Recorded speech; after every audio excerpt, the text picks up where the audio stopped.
नमस्कार प्रिय सिंह लग्न और राशि वाले 2022 का संपूर्ण वार्षिक राशिफल लेकर के मैं एस्ट्रोलॉजर रवि गुप्ता आपके समक्ष उपस्थित हो गया हूं। प्रिय सिंह लग्न और राशि वाले, मैं आपको बताऊंगा कैसा रहेगा 2022 का आपका संपूर्ण ग्रहों की स्थितियों के अनुसार आपका हाल, जिसमें सबसे पहले हम लोग चर्चा करेंगे आपके कर्म क्षेत्र के बारे में, फिर आय, दाम्पत्य, संपत्ति, शिक्षा, संतान, लॉटरी सट्टा और स्वास्थ्य संबंधित कुछ महत्वपूर्ण चीजों की चर्चा करेंगे। प्रिय सिंह लग्न और राशि वाले, राशिफल बताने से पूर्व मैं आपको यह जानकारी दे दूं, 18 तारीख तक अभी झारखंड रांची में मैं हूं। आप चाहे तो व्यक्तिगत रूप से मेरे से आके जन्म पत्रिका दिखा सकते हैं।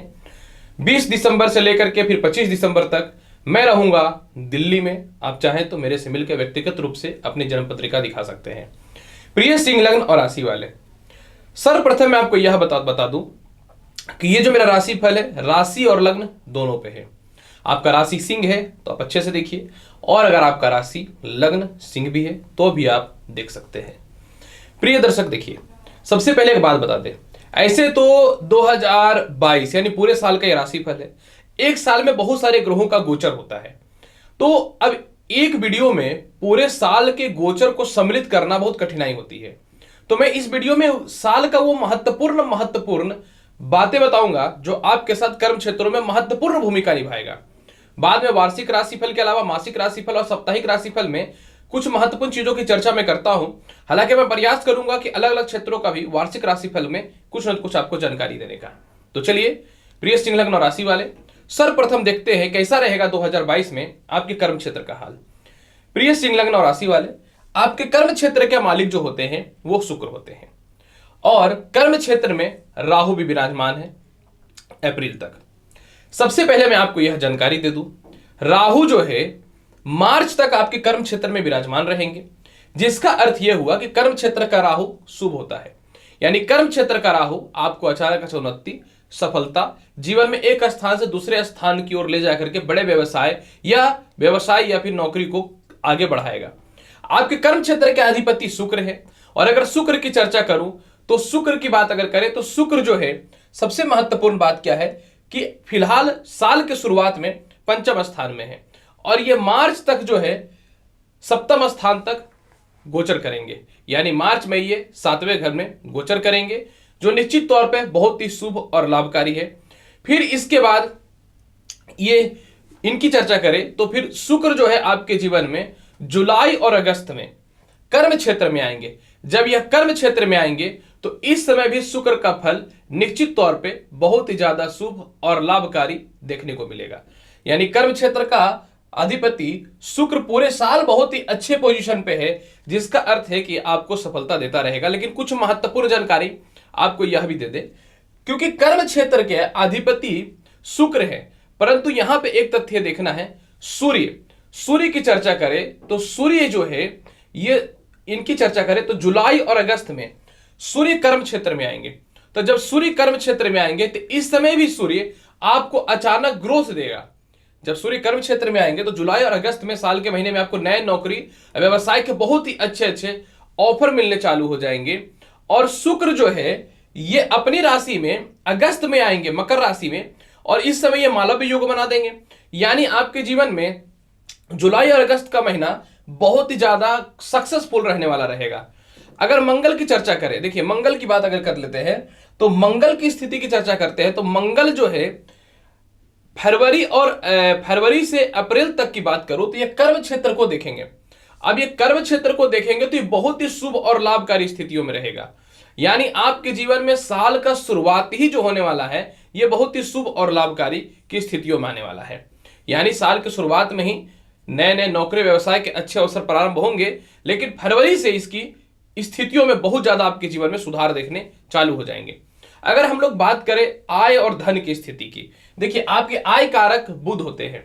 तो अगर बुध की बात अगर मैं करूं तो बुध जो है फरवरी तक षष्ठ स्थान और सप्तम स्थान में गोचर करेंगे। फरवरी तक जो है ये षष्ठ स्थान और सप्तम स्थान में गोचर करेंगे, मतलब कुंभ राशि तक। फिर इसके बाद फिर जो है ये मार्च में नीच के होंगे, और फिर पूरे वर्ष ये शुभकारी फल की स्थितियों में रहेंगे। मतलब आपके जीवन में आय कारक बुध की स्थिति की बात करें तो फरवरी तक ये निश्चित तौर पे केंद्र में रहेंगे, मित्र की राशि में रहेंगे, तो फरवरी तक ये आय में कहीं से कोई कमी नहीं करेगा।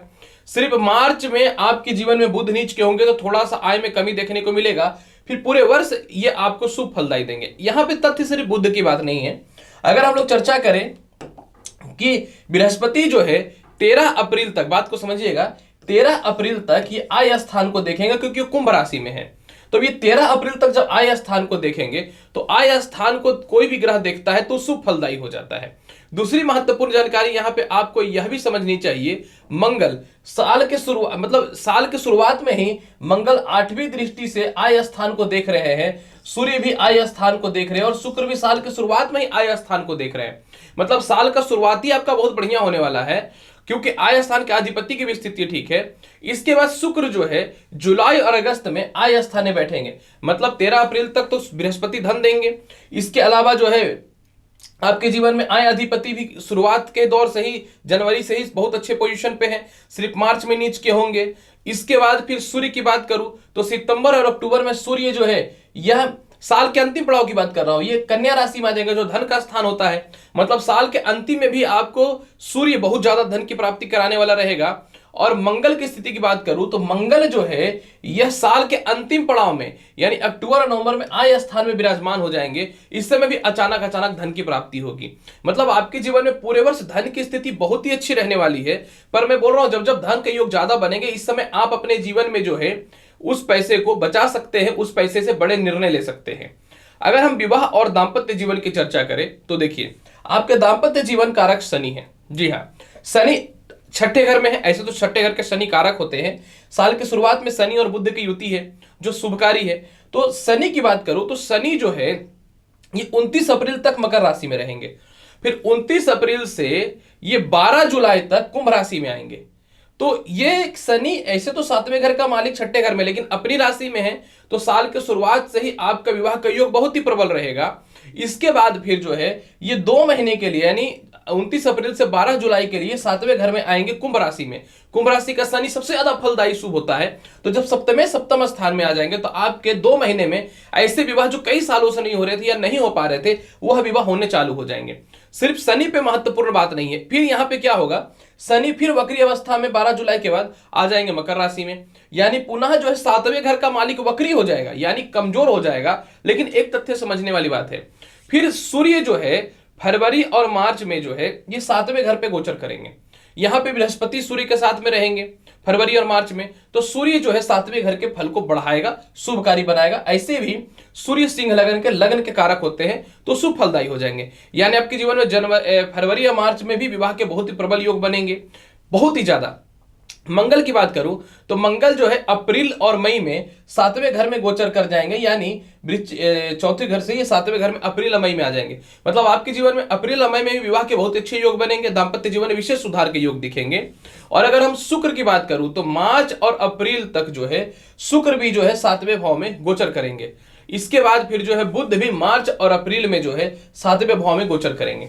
इसका अर्थ यह होता है कि आपके जीवन में साल के शुरुआत से विवाह के योग बहुत ही अच्छे हैं। और सबसे महत्वपूर्ण बात क्या है कि मई और जून तक जो है सबसे ज्यादा प्रबल विवाह के योग दिखेंगे। हालांकि मैं यह नहीं बोलता कि इसके बाद विवाह के योग नहीं बनेंगे। सप्तमेश जब निश्चित तौर पे षष्ठ घर में रहेंगे, वक्री रहेंगे, फिर भी विवाह के योग बनते रहेंगे, लेकिन मई और जून तक सबसे ज्यादा प्रबल विवाह के योग दिखते हैं। अगर हम बात करें संपत्ति की, देखिए संपत्ति कारक आपकी कुंडली में मंगल है।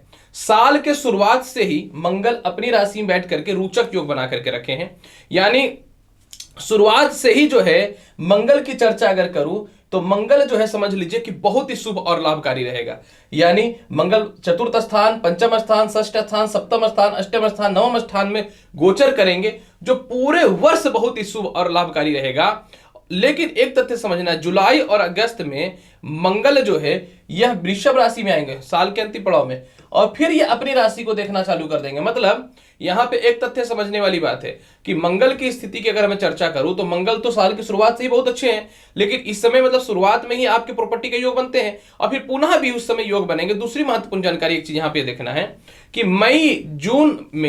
मई और जून में सूर्य जो है ये चतुर्थ स्थान पे अपनी दृष्टि डालेंगे। समझने वाली बात है, मई और जून में सूर्य कर्म क्षेत्र में बैठेंगे, चतुर्थ स्थान पे अपनी दृष्टि डालेंगे। और इसके अलावा जो है इसी समय फिर जो है जून और जुलाई में जो है सूर्य के अलावा शुक्र जून और जुलाई में बैठ के चतुर्थ स्थान पर दृष्टि डालेंगे। अब यहां पे एक समझने वाली बात है, पहला बात कि साल के शुरुआत में प्रॉपर्टी का योग बनने चालू हो जाएंगे। दूसरी महत्वपूर्ण बात है कि फिर आपके जीवन में मई से लेकर के जुलाई तक बहुत ही प्रबल विवाह माफ करेंगे प्रबल प्रॉपर्टी के योग बनेंगे। और इसके बाद की बात करूं तो बुध फिर नवंबर में जो है कर्म क्षेत्र में विराजमान होकर चतुर्थ स्थान पर दृष्टि डालेंगे। मतलब आपके जीवन में जुलाई तक तो बहुत ही प्रबल प्रॉपर्टी का योग है, माता पिता से सुख समृद्धि का योग है, माता पिता से साल में जुलाई तक बहुत ही अच्छा रहेगा। जुलाई से फिर अक्टूबर के बीच में थोड़ी परेशानी आएंगी, फिर आपके जीवन में नवंबर और दिसंबर में फिर प्रॉपर्टी का योग बन जाएगा। अगर हम चर्चा करें शिक्षा, संतान और प्रेम संबंध की बात कर लूं तो देखिए, शिक्षा, संतान, प्रेम संबंध के कारक जो है पंचम स्थान अधिपति बृहस्पति होते हैं। तो बृहस्पति 13 अप्रैल तक जो है ये 7वें घर में गोचर करेंगे, यानी पंचमेश और सप्तमेश के युति हो रही है। तो 13 अप्रैल तक प्रबल विवाह के योग बनेंगे और प्रेम विवाह के योग बनेंगे, प्लस जो है प्रेम से विवाहिक जीवन भी ठीक रहेंगे, लव रिलेशन भी आपका बहुत बढ़िया रहेगा। लेकिन एक तथ्य समझिएगा, ऐसा नहीं कि 13 अप्रैल को बृहस्पति खराब हो जाएंगे, 13 अप्रैल को बृहस्पति अपनी राशि में आ जाएंगे। तो यानी यह तथ्य है कि पूरे वर्ष आपको संतान, शिक्षा, लॉटरी सट्टा, शेयर मार्केट हर मामलों में परिस्थिति ठीक रहेंगी। संतान सुख से लेकर संतान उत्पत्ति से लेकर के, इसके अलावा जो है जनवरी और फरवरी में मंगल जो है यह प्रवेश कर जाएंगे पंचम स्थान में, धनु राशि में प्रवेश करेंगे। यानी साल की शुरुआत जनवरी फरवरी में भी जो है सिंह लग्न और राशि वाले आपके जीवन में शिक्षा, संतान और लॉटरी सट्टा शेयर मार्केट का योग बहुत बढ़िया बनता है। फिर आगे की बात करता हूं, फिर आपके जीवन में सूर्य और बुध की बात करूं तो जून और जुलाई में सूर्य और बुध आय स्थान में आएंगे और ये पंचम दृष्टि से 7वीं दृष्टि से पंचम स्थान को देखेंगे, जिसका अर्थ यह हुआ कि साल के शुरुआत में बहुत अच्छे है बृहस्पति, लेकिन जुलाई और अगस्त, जून और जुलाई में सबसे ज्यादा प्रबलता बनेगा। और इसके अलावा अक्टूबर और नवंबर में साल के अंतिम समय में भी मंगल भी जो है यह मिथुन राशि में बैठ करके अपनी मित्रगत राशि धनु पे पूर्ण दृष्टि से, साप्ताहिक दृष्टि से देखेंगे। यानी साल के शुरुआत से लेकर अंतिम पड़ाव तक आपके जीवन में ऑलमोस्ट संतान, शिक्षा और लॉटरी सट्टा शेयर मार्केट की स्थिति बहुत ही अच्छी दिखती है और लव रिलेशन की स्थिति भी बहुत अच्छी दिखती है।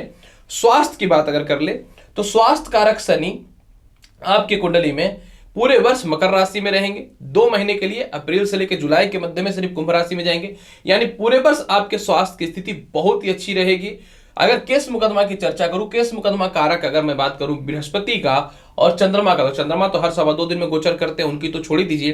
तो पूरे वर्ष आपको केस मुकदमा से रिलेटेड लाभ के योग बनेंगे। बल्कि 13 अप्रैल के बाद ऐसे केस मुकदमा या ऐसे प्रॉपर्टी विवाद या ऐसे ससुराल से मतभेद जो कभी सॉल्व नहीं होने वाला था, उस परिस्थितियों में भी बहुत ही बढ़िया सुधार देखने को मिलेगा।